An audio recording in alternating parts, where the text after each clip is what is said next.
A long, long, long time ago, in a faraway land, there were two kingdoms. One was called Happylands, while the other was called Sadlands.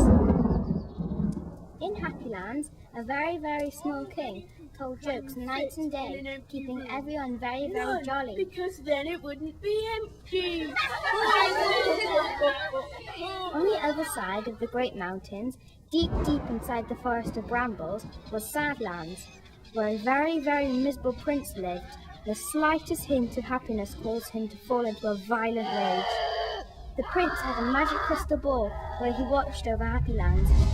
The more he watched, the more angry he got, until finally steam was coming out of his ears. Oh, why do these people have to be so happy? I hate happiness. If I can't be happy, why should anyone else be happy? Prince Glumalot sat on his own in the dark castle, pondering how he could make everyone in Happylands completely and utterly miserable. The next morning, as the king woke from his happy sleep, one of his servants came running in. King Elfel, Prince Glumalot has taken Princess Gigglepot from us in the night. All he has left is this utterly miserable note. When you tell me the secret of happiness, I will return your daughter.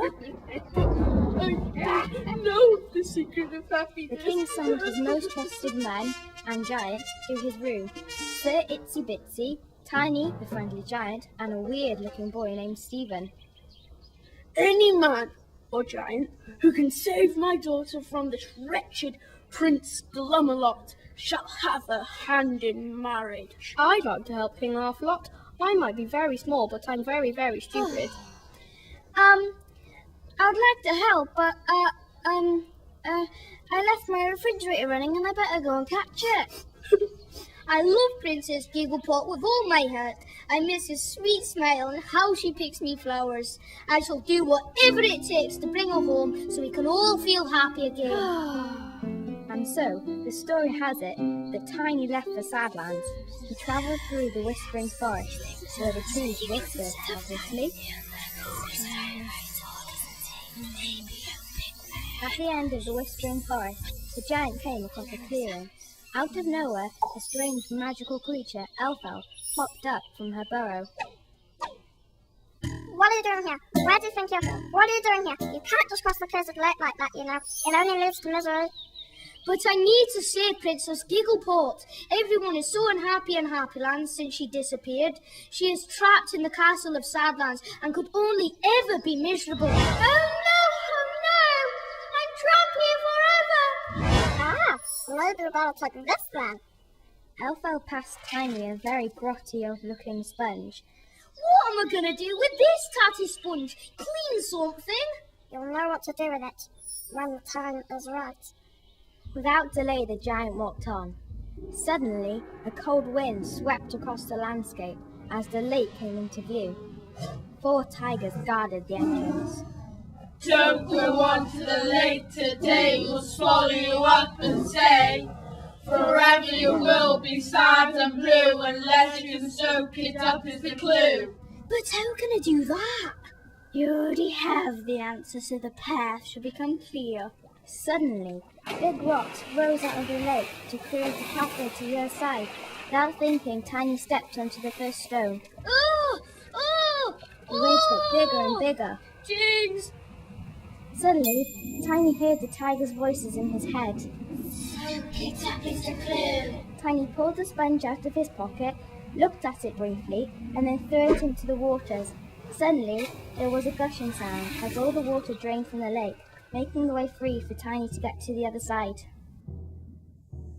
Tiny saw a very, very small wooden hut perched on the edge of the lake. He walked over and knocked on the door 3 times. The door swung open and a hairy-looking old man and a white goat peered out curiously. Why has Prince Glumalot stolen the princess and made everyone so unhappy?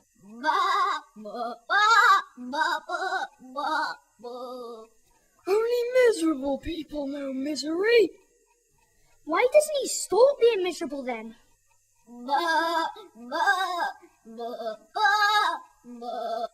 The cursed lake swallowed him up and condemned him to an eternity of misery.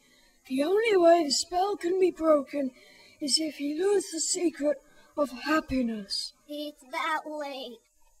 The wise man handed Tiny a golden key. The giant arrived at the horrible gates.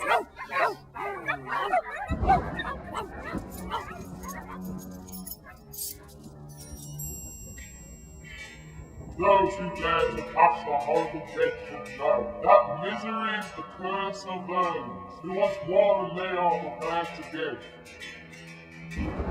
And so the giant stomped across the path and into the castle. Tiny found the prince sitting on a hard stone throne, all alone with a plate of Brussels sprouts by his side. I suppose you're here to take her away then, and I'll never ever know the secret to happiness. I know you don't mean to be mean, but you can't expect to be happy if you treat everyone so miserably. That's it, isn't it? You're more likely to be happy if you're kind. A little smile appeared across the prince's face. At first he began to chuckle, then he began to snort, and then, without hesitation, he started to roar with laughter. At last, the horrible, horrible curse was broken. And so, the giant and the princess returned to Happylands to great cheers.